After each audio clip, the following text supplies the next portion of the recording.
Majmudar, and Nish is a visionary leader with over 25 years of experience in information technology, specializing in cybersecurity engineering and operations, security management, risk management, privacy, and data protection, and that's just to name a few. He's got a laundry list.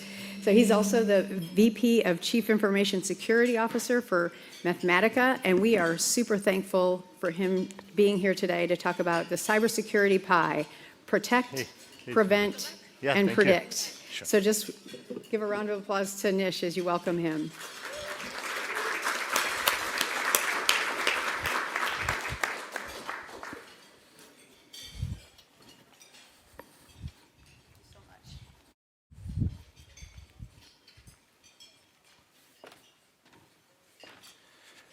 Hey, thank you, Sherilyn.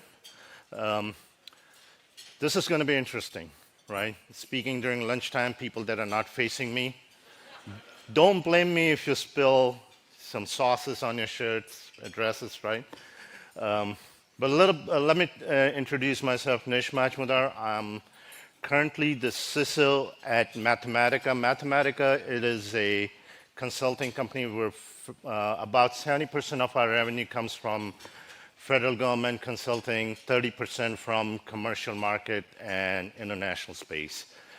And prior to joining, it's been 1 year that I've been with Mathematica. Prior to Mathematica, I was with Blue Cross Blue Shield Care First, locally up here, as their deputy CISO. And before that, a few years, I was with Freddie Mac. So I've got a good background from financial industry when it comes to cybersecurity controls, to health sector, and now consulting mainly federal, so a lot of federal controls and FedRAMP. So I'll be sharing some of the ideas. Again, anything that I share here, it's my opinion. My ideas, it does not reflect Mathematica, it does not reflect any of my previous employers, right? But it is an experience that I've gained over the years, and that has helped me to be where I am. So I'm going to share some of my journey and some of the controls that I have learned and how they protect within cybersecurity area, right? Okay, so first of all, we're on March 14. Happy International Pie Day. I hope you guys get to eat pie today after this lunch. But we'll see. Some of the interesting, before we jump into the cybersecurity area, right? I'm going to just lay out some of the facts that I was looking up for the, pie. What are the interesting facts? So pi world record. Guinness World Record for memorizing pi to the most decimal places is held by Rajveer Meena, who recited 50,000 digits in 2015. I have no idea how someone does that. Obviously a mathematical mind, but 50,000, that's just too much. Infinite digits. The decimal representation of pi goes on forever without repeating. As of now, it has been calculated to trillions of digits using computers. Amazing, no pattern, right? It's pi and Einstein. Einstein's birthday was March 14th. Yep. And the last interesting fact here is in 2015, I think I like this as the best pi day. In 2015, date and time, March 14, 2015, 9/26/53, that represents the first 10 digits of pi. So there you have it, right? So this is the interesting facts about our March 14th. Let's jump on to the real reason why I'm here, right? So cybersecurity, the three P's of cybersecurity pie. Before I start talking about the controls and cybersecurity, I'm gonna go into a few minutes in the journey of my career, which has led me to believe why these three are critical in developing a good cybersecurity program, right? So I started my career as a system administrator, Linux, actually Unix. Linux came a little bit later, back in mid-90s, right? So as a Unix admin, you're trained to do, chmod, change mod, and change on, identity provisioning, deprovisioning, updating, updating your operating system, and applying patches. So the cybersecurity principles were brought up as I grew up into the career, right? And then, so one day I was, working as system admin, and then I suddenly ended up giving wrong permissions across the board.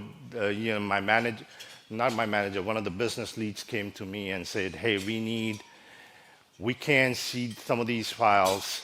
We need to see files, and we need to update. And guess what I did? I did change mod 777 across the board. I was 2 years out of college, okay, to be fair to me, right? But I did it, right? And I left it there. I didn't go back. I didn't fix it. Bad mistake. And in about a year to 2 years, we were exposed. Luckily, there was not that much sensitive data, but we were exposed. So I learned a big lesson right there, protection. How do you protect your data? What are the controls you can put in? That got me interested in a lot of the different sort of protective controls around data, whether it's encryption, whether it's data loss prevention, whether it's masking your data. That got me interested more into the protective controls. Then I moved into cybersecurity. From system admin, I moved into cybersecurity area, right? And I was also responsible for a data center. Now, think about data center, not the data center of today. We're talking about early 2000 data center, where the cables were running all over the place. You had labels, handwritten labels from one physical server going up to the switches, right? I was working in the data center, and one of the application server was having an issue, right? And what the network admin needed to do was they should have come and they wanted to unplug the network cable from the switch and reboot the network connection, basically. That's what they were looking for. But the network person was not on site. They contacted me, Nish, you're in data center. Why don't you just go and unplug that cable, right? And we'll be good to go. I got all the information from there. Switch number 26, cable labeled XYZ. I go there, and I pull the wrong cable. If you guys have seen the old switches, the 26, 25 are in so close, and me not being a network admin, I wasn't used to that sort, so I pulled a cable out of 25, which happened to be that organization web server, right? Now, that was a federal agency web server, right? So we were down for a good 15, 30 minutes. At that point, there was no redundancy, right? It was single point of failure at that point. So that got me thinking about preventive controls, right? First, network admin gave me access to the area where he should not have given me access. Second, there should have been check balances for me to be able to verify that I'm doing the right thing. So I started thinking of, what are the preventive controls? Humans, and this is a perfect example, by the way, that you are only as secure as the most dangerous employee you have, which was me at that point over there, right? So that got me thinking, preventive controls. And while in cybersecurity, I started looking at different preventive controls. I was in cybersecurity. I was doing data security. I was protecting, I was doing preventive controls. I thought I had perfect science, right? And then one day, during winter, I forgot what year it was, my daughter was 10 years old, so it must have been around 2014 timeframe.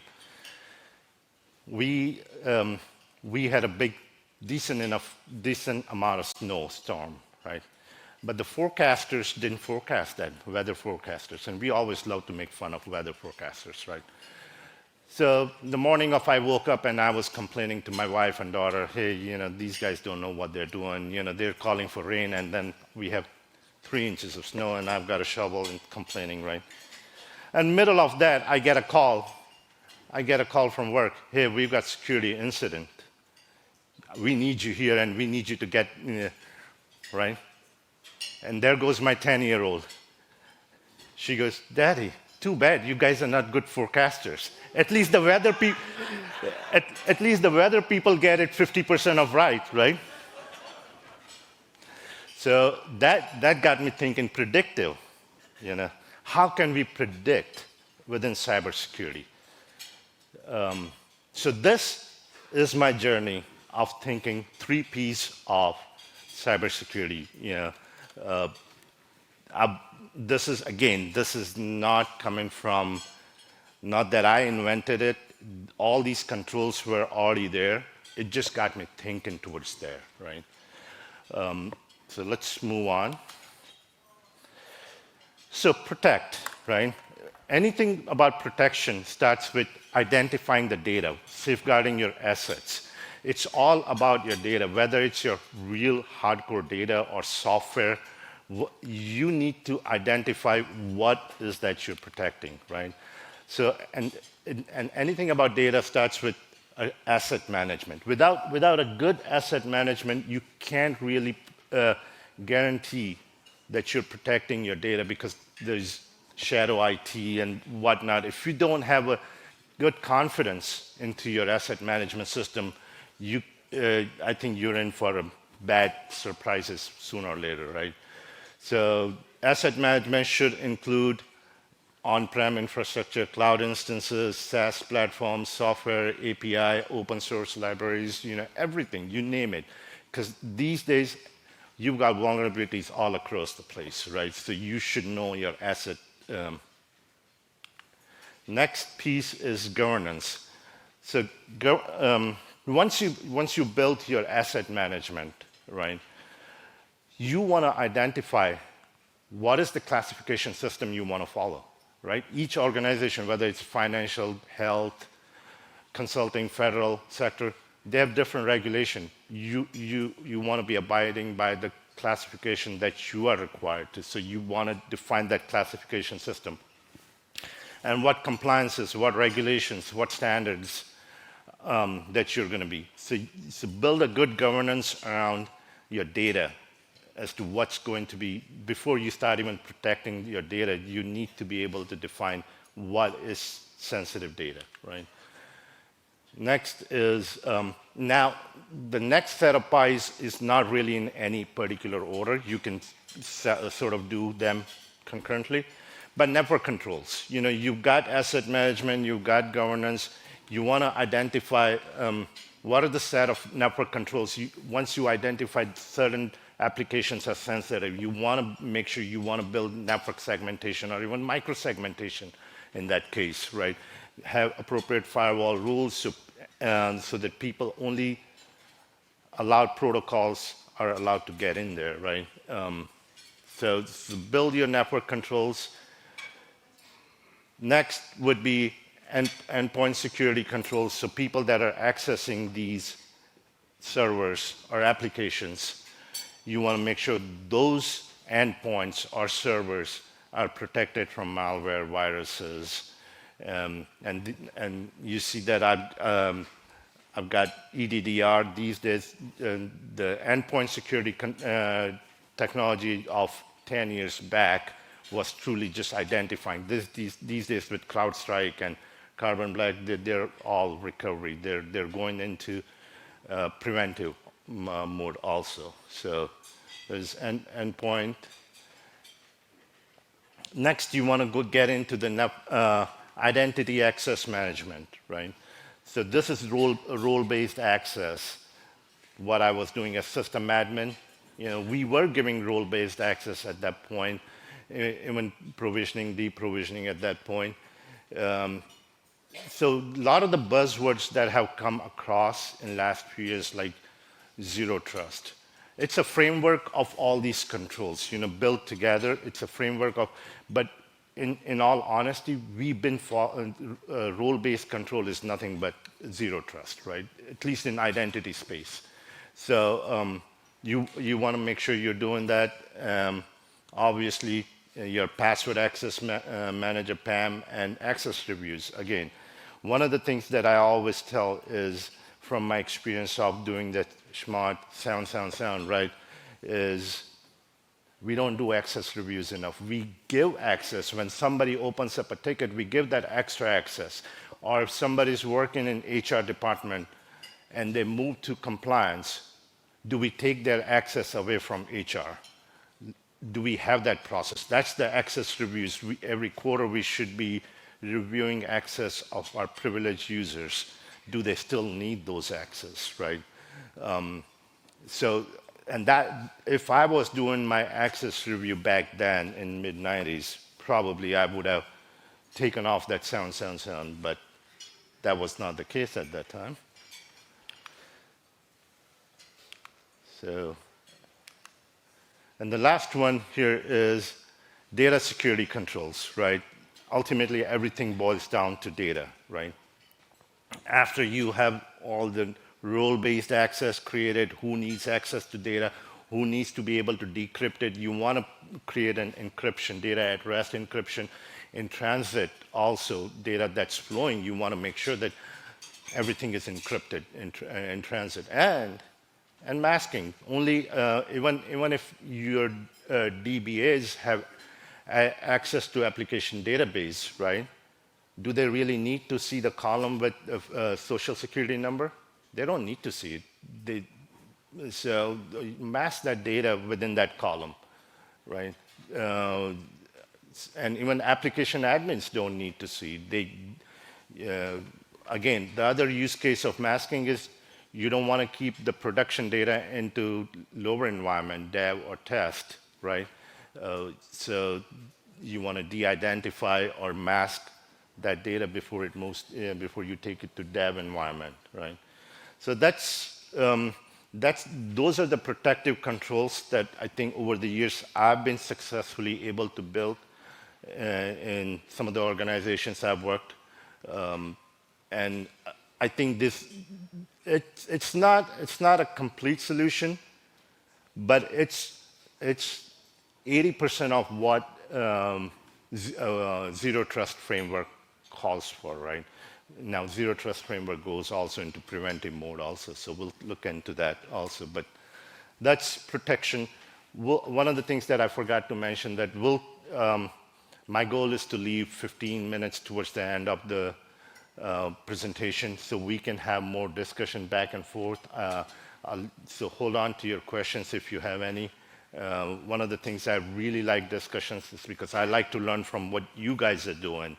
Because again, there's no perfect solution here. This is evolving, always evolving field, and I like ideas and innovations that whatever people are doing. So let's move on to the next slide.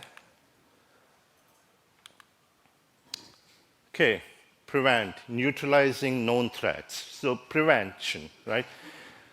You can only prevent something that you know of. So known threats, that's where the known threats come from. So anything about, one of the things that over the years that I have realized that application security domain is one of the most neglected area from the cybersecurity team. People don't pay enough attention to application security. One of the reasons is probably because we as cybersecurity professionals, our background is not into software development, right? So that does not come naturally to us.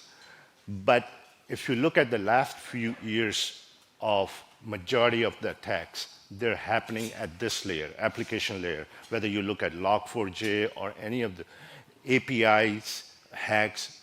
This is where majority of the attacks are happening. We really need to start paying attention here. So how can you develop a good application security program, right? If you were to scan your code for vulnerabilities, whether it's dynamic, whether it's static code scanning, APIs, also you can scan for vulnerabilities. You can scan open source libraries also for vulnerabilities. All of these are part of application security, right? You want to make sure that you are remediating those vulnerabilities in dev and test environment before the code is moved into production. And also keep constantly scanning production environment also just in case any zero-day vulnerability like Log4j would come in. So you can quickly identify if your production has that sort of vulnerability, right? Next, obviously, I think we've been doing this for quite a while. Continue doing your top tools like Tenable or Rapid7 or Fortify, right? So scan your infrastructure, prioritize the patch management. One of the things that I always say is we get this from Tenable, we get the CVSS score and CVEs, right? If this is much easier for me to say, but I personally haven't been able to still figure this out, how to prioritize the patch, because Tenable would give me something critical. But does that really critical mean for my environment? Because it may, wherever that server is sitting, that server may not have the critical data, like we saw inventory. That may not have any sensitive data sitting on it. Should I prioritize that over a medium or high that has a sensitive data? That is, so you need to be able to get data from your asset management system and Tenable into a place where you can say, okay, this server has critical, but it does not have any sensitive data. But this server has medium and has one of the most sensitive, your business critical application is running on it, and if it goes down, you're suffering revenues on a daily basis. You probably should be prioritizing that over that other critical. But it's a lot of manual work. We're working around it, but I'd like to hear some feedback if somebody's working on something innovative ideas over there. Next, as part of preventive controls, okay, this is not going on order. Sorry. Okay. Pen testing. Again, pen testing is another way, another preventive controls. You should be engaged into doing yearly pen testing. My recommendation is we should be switching vendors every couple years to a different pen tester, just to get a different view, because a same pen tester has the same method of pen testing. You should be doing external, internal pen testing for applications, pen testing for your cloud environment. Run phishing campaigns. Obviously, we all run phishing campaigns. Continue doing those. Phishing these days have become more targeted, right? With AI, people are going after, people are identifying who are your senior leaders, who are your CEOs, CFOs, who's the comptroller of the company. And they're targeting phishing. They're going after them directly, as opposed to sending mass email to the entire corporation, right? So your phishing campaign should also do targeted phishing. We've started doing targeted phishing for our senior leaders and specific to their areas, right? Security awareness, obviously, this has been going on for a long time. We all have security awareness training. Continue doing that, maybe more regular basis. Next, as part of the preventive control is monitoring and automation, right? We all send logs. We are looking at logs going into SIM. But seams have gotten so, there's so much amount of data that's going, we're just sending the data. But are we really monitoring it?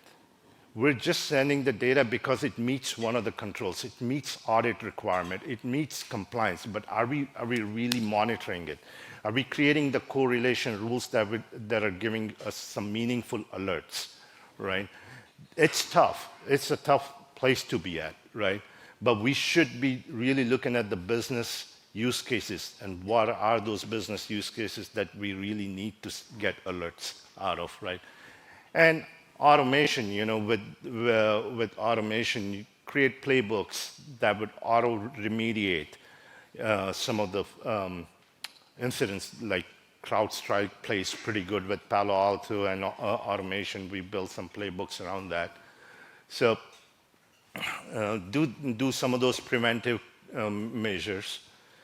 Next is incident response and management. This is actually one of my favorite ones. This is also something that we generally don't pay much attention to. When an incident happens, we all jump on a call. We are there to remediate. We get in 20 minutes, 2 hours, 3 hours, 1 day, whatever it is, but we're so focused. We get the issue resolved, right? That's not a problem. But the thing is, what we don't do after that is problem and issue management. Do we make sure that that problem does not come back and bite us again? Do we document enough? Do we force our infrastructure team to go back and fix? And do we actually go back and validate that they've made that change, right? That is a true preventive steps that we can take, that issue should not come back, right? So problem and issue management is a key response to incident response, right? The last piece here is internal assessment and audit, and I'd put something I left out here is risk management.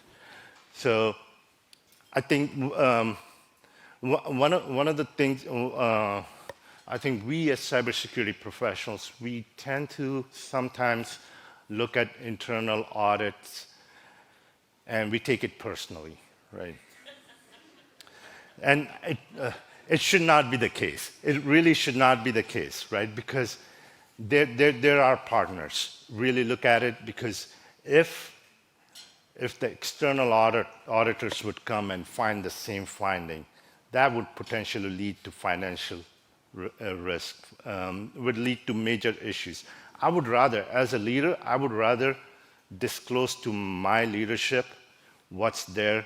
We can make a plan. We can have a plan for 1 year, 2 years to remediate those findings, right?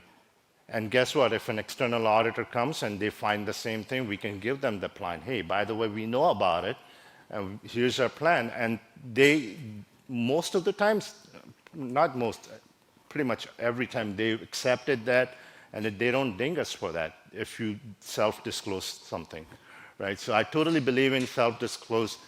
Do internal assessment every couple of years, of your NIST.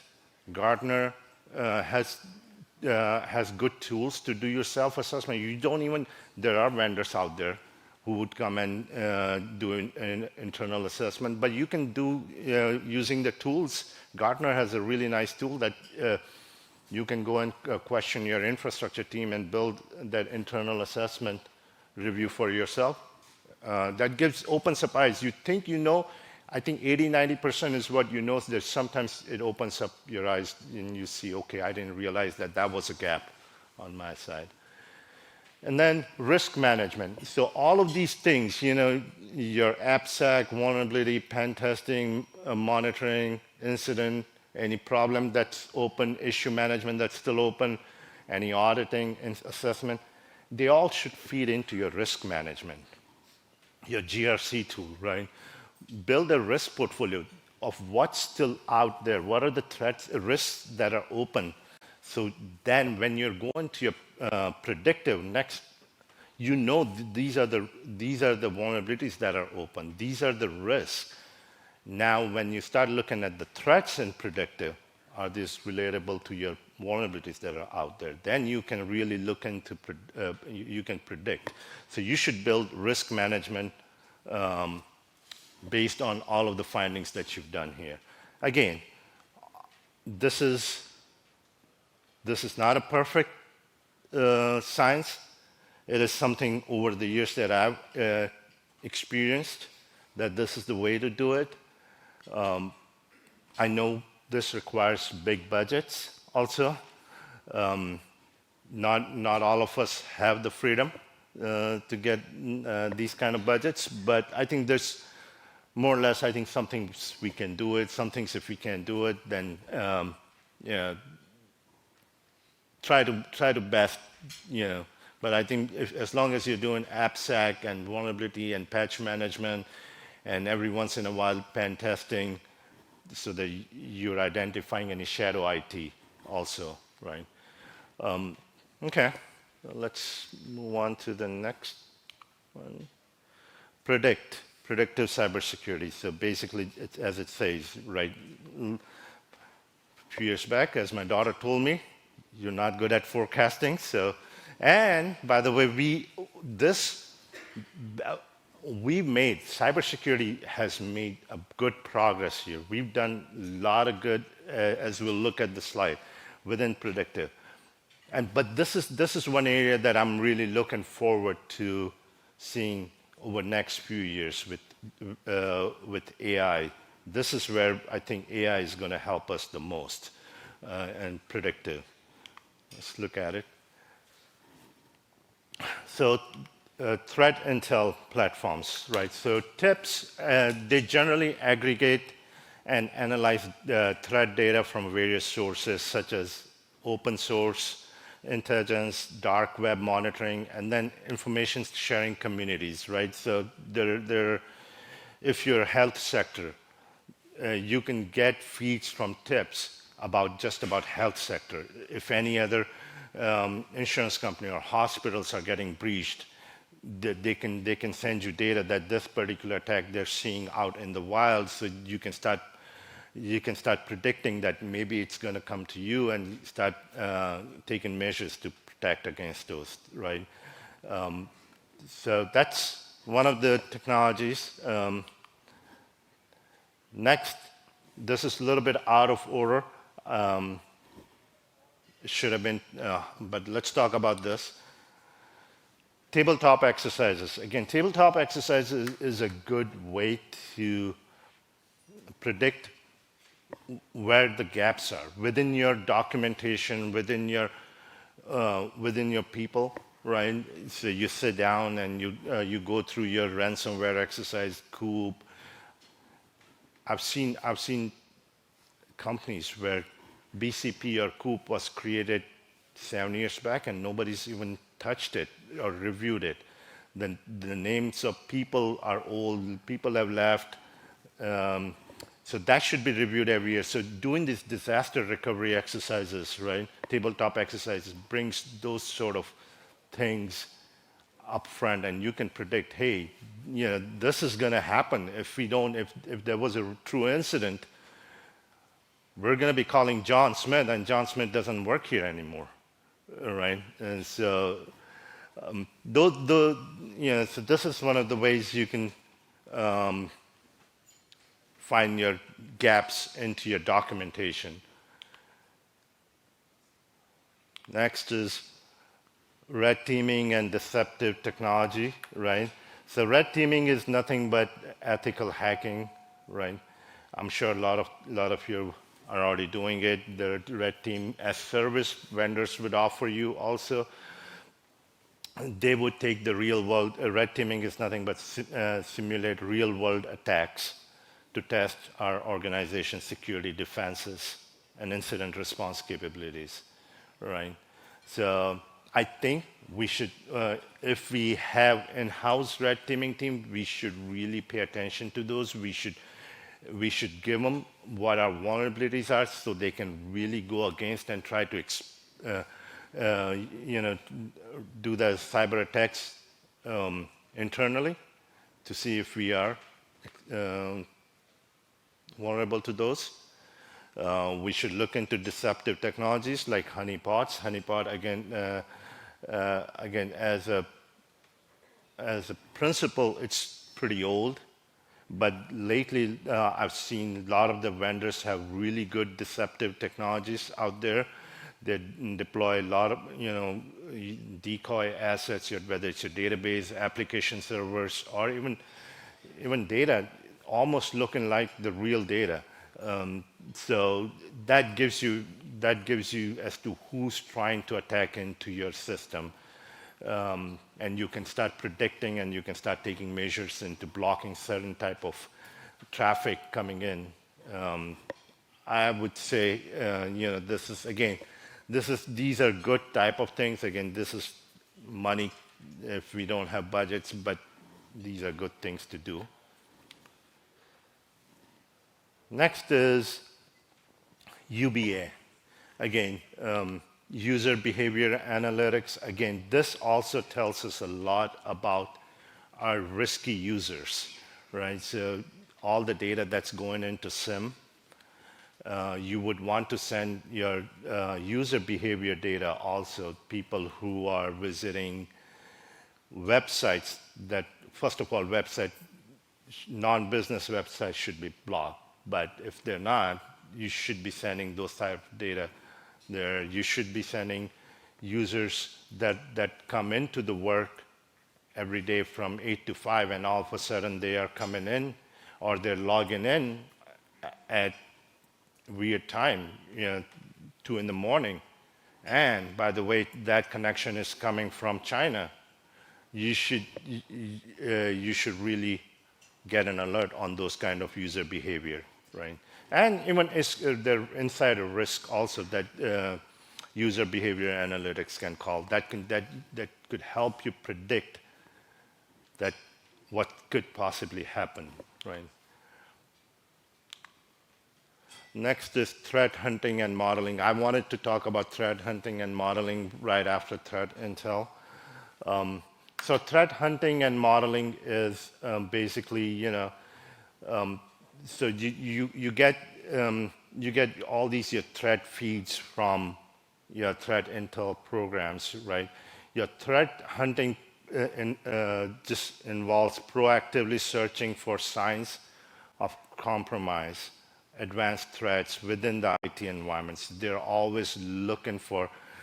So it's more like ethical hacking, but they're not really hacking at this. They're only looking for signs, right? They're doing data analysis, network forensics, and looking for patterns that can potentially cause a threat or risk. So and then modeling is just taking data from threat intel and hunting that you're doing, and trying to create a model that if that particular threat or vulnerability was to be exposed, what can happen. So they're doing those threat modeling. Again, this particular threat hunting and modeling is pretty common in financial industry, big banks. They've got big budget, so they're doing this. It is, again, good to have. The last piece here is ML and AI, right? So I kept this as the last. AI is the buzzword for 2024. You go to any conference, all everyone's talking about is ML, AI, and I didn't want to talk about it because I think we're only in March and we're tired of hearing AI. And we're only in March. But the fact is, I can't really end this presentation without talking about AI, because this is where I'm really optimistic. I'm really looking forward to our vendors and our technologies to come up with solutions where they can take feeds from threat intel and threat hunting, modeling, and our penetration testing, our vulnerability data, and give us a real meaningful prediction as to what's happening out there and what can possibly happen, right? So that's my take on this presentation. Again, predictive. This is really we as cybersecurity platform,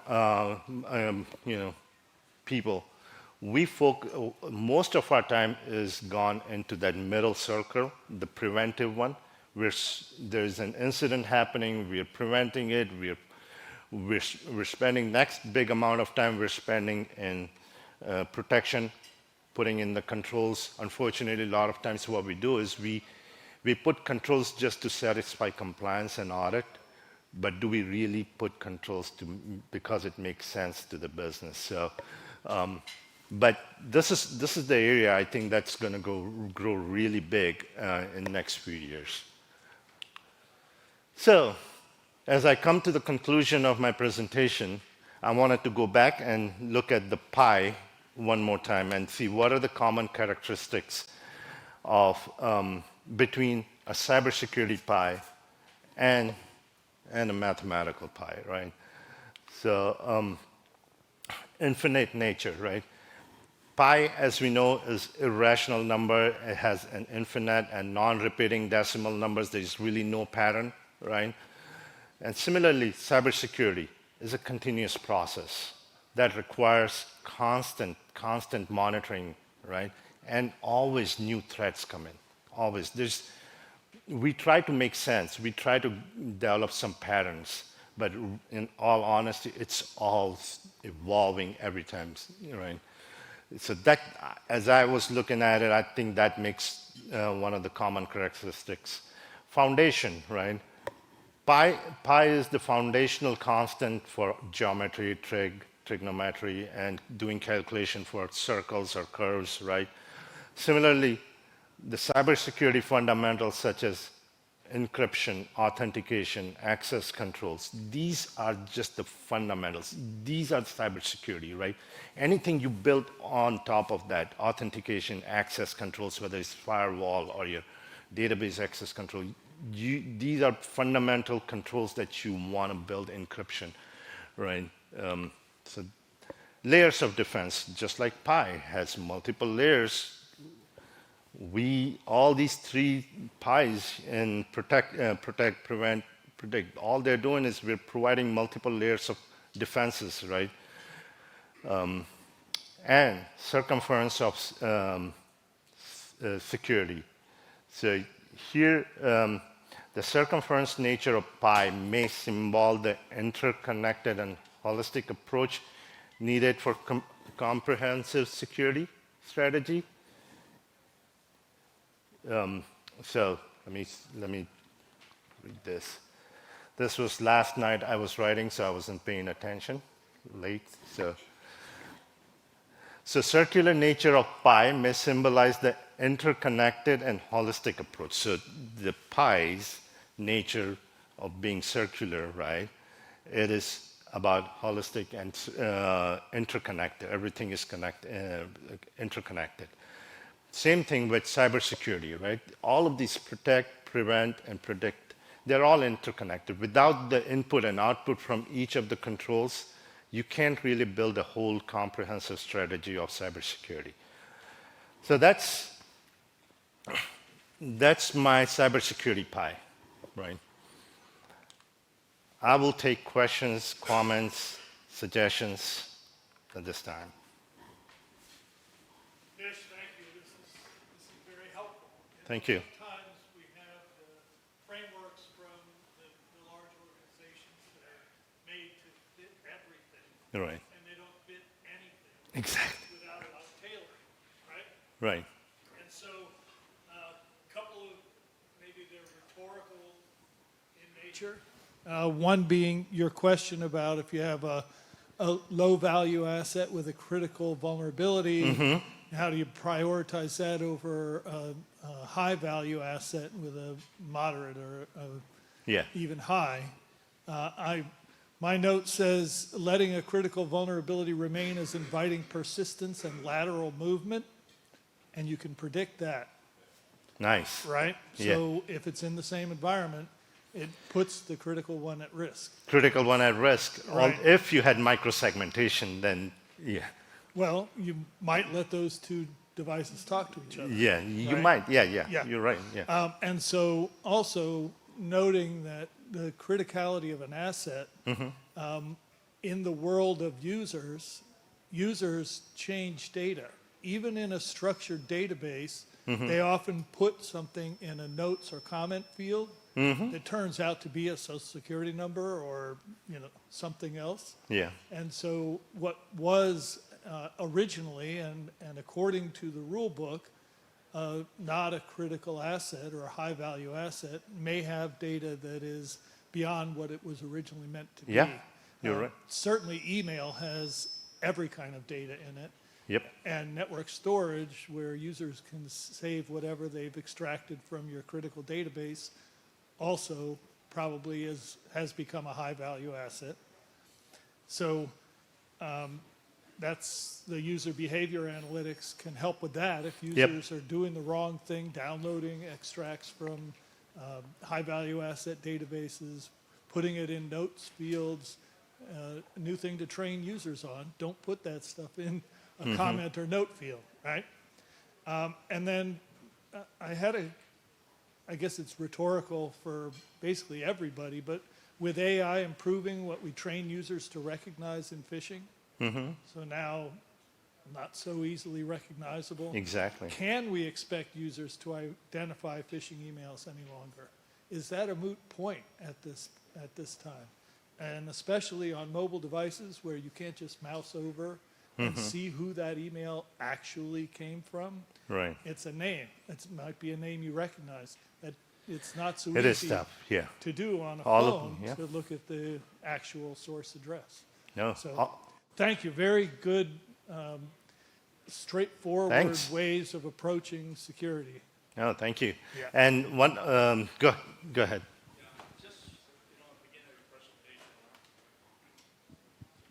Yeah, you mentioned about as a way to be able to prevent. You mentioned something about code scanning.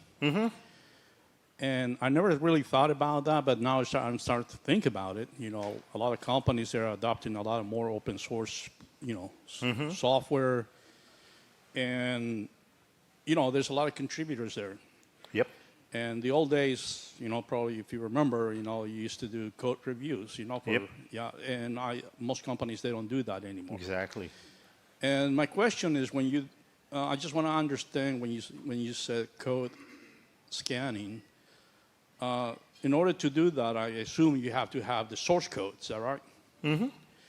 And most, whenever you are adopting or using a particular software, you are not given the source code, or sometimes, you just get the executable code.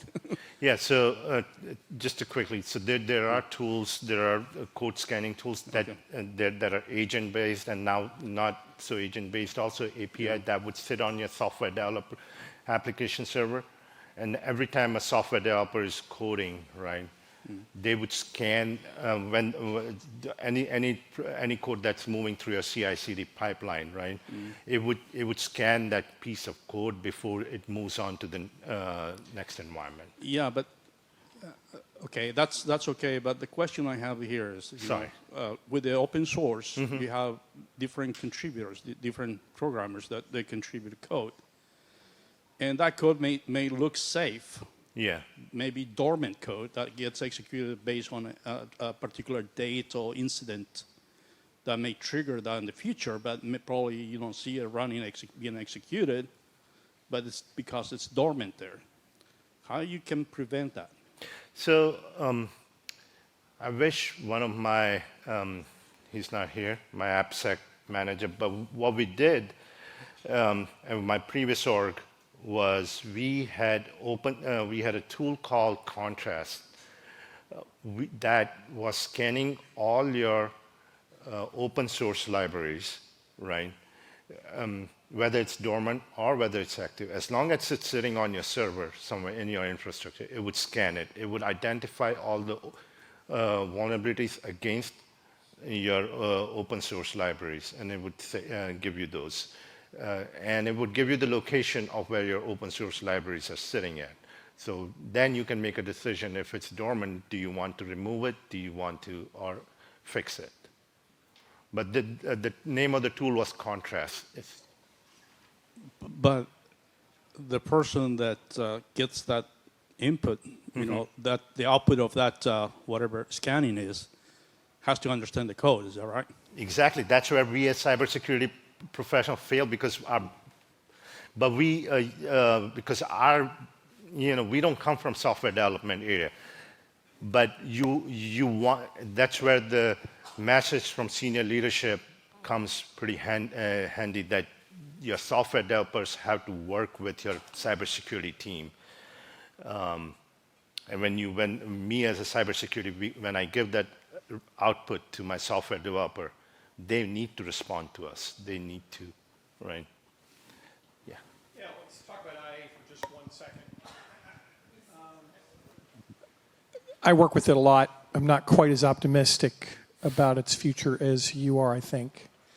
For example, I was part of an IBM team that was called down to a military base near Williamsburg, Virginia.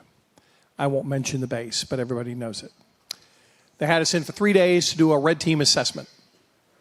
And we looked around, we followed all the protocols, all the IBM stuff, and then near the end of the weekend, I looked at the guys and said, well, look, we have this report with all these machines that don't have patches on them for long periods of time. What do you do when machines don't have patches? And they said, well, we push out group policy every night.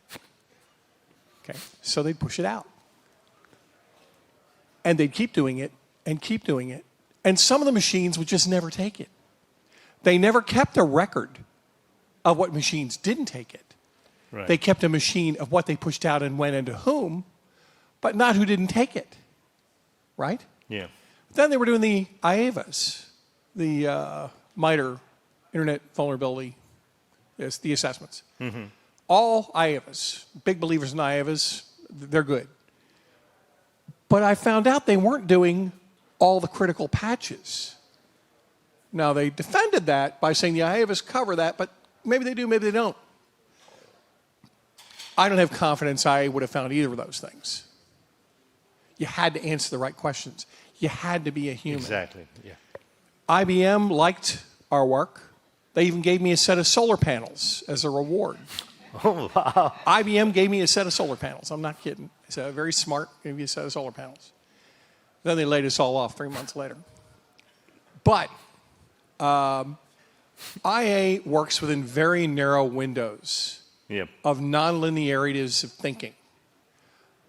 We were also working with Watson at IBM. And Watson's an amazing thing.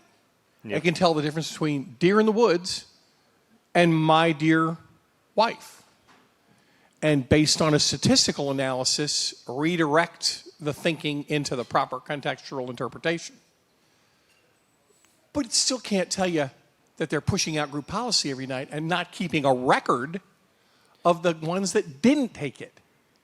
That is true. Yeah. Some of them were training machines. They weren't even plugged in. So they would never have taken it. Yeah. I had to go through and do a by-hand assessment after I asked the right question in the first place.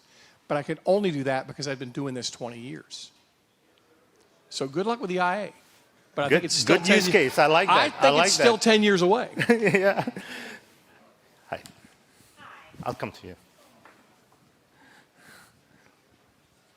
So thank you so much for your presentation. Sure. Do you mind if we go back to the first pie? I just had Sure. a quick question for you. And I would love your feedback. Yeah, going back. Yep, go back. Yep. And we're gonna come back to this one for my next question. I only have 2 questions for you. Okay. Yeah, right here. Okay. Here. Can you pull all the pie up, please? Yeah, sure. Thank you. So, in your opinion, where does the vendor risk management fit in this pie? Okay. Good question. I was hoping nobody would catch it because No, sir. I was looking at my slide and I was like, man, I did not put TPRM anywhere. Okay, vendor risk management. I think it goes with your risk assessments, where internal assessment and audit and risk management is there. I'll just make a quick, I know I've been given 4 minutes now, and so I'll take one more question. Yeah. But I'll make a quick point about the third party since you brought it up, right? We do third party risk assessment. We do when we are procuring it. It's an assessment in time. It's not a continuous assessment. Even the tools and technologies that are out there, I've seen very little that does a continuous risk assessment of a vendor. It's a very risky space that we're in. Since interconnected digitally, we are connected to so many companies.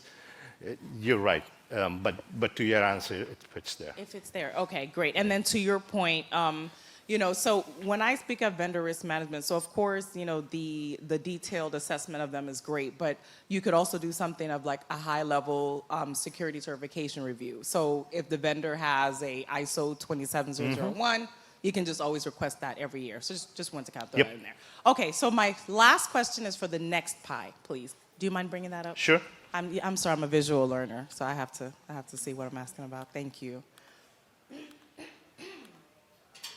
Yep, the whole pie. Perfect. Great. So you are the second person today that has touched on red team exercises and deceptive technologies, which is great. So in your opinion, because currently a lot of organizations do framework-based third-party assessments, right? So whether it's NIST 853, whether it's the NIST, the risk management framework, whether it's ISO, or even SOC 2 Type 2, right?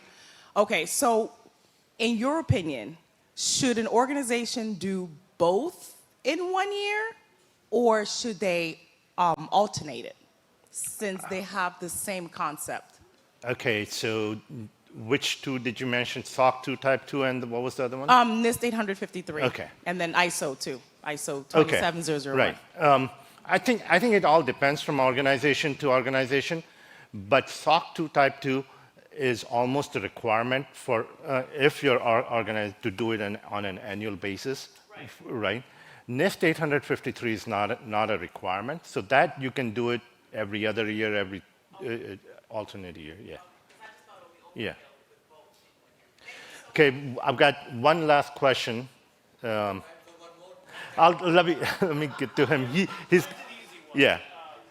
So, I do a lot of deeper type work, and one of the things that I've noticed is that oftentimes organizations don't properly factor in the accessibility of vulnerabilities when it comes to prioritizing them. Like a critical vulnerability in a system that almost nobody knows about and you can't hit very easily, they're rating that higher than a medium that's open to the internet. And I was wondering what your take on that was. Yeah. So that is one of the challenges that we are trying to solve. Like anything that's internet facing, what we've done is at least have a different SLA for internet facing servers and their vulnerabilities. So if we have 7-day critical for critical servers for internet-facing servers, it's 7-day for critical and high. Matter of fact, critical is 3 days for internet-facing, and highs are 7 days. So you set your SLAs differently for critical assets or critical locations. That's what we've done. Do we have time for one last? No, sorry. Been told no. Thank you so much, Nish. Sure. Thank you. We will get to see more of him on the panel later, so stick around. But thank you so much. Sure. We enjoyed that. So a couple quick reminders before we send you off for dessert. Don't forget to, in your networking time, get your bingo cards signed.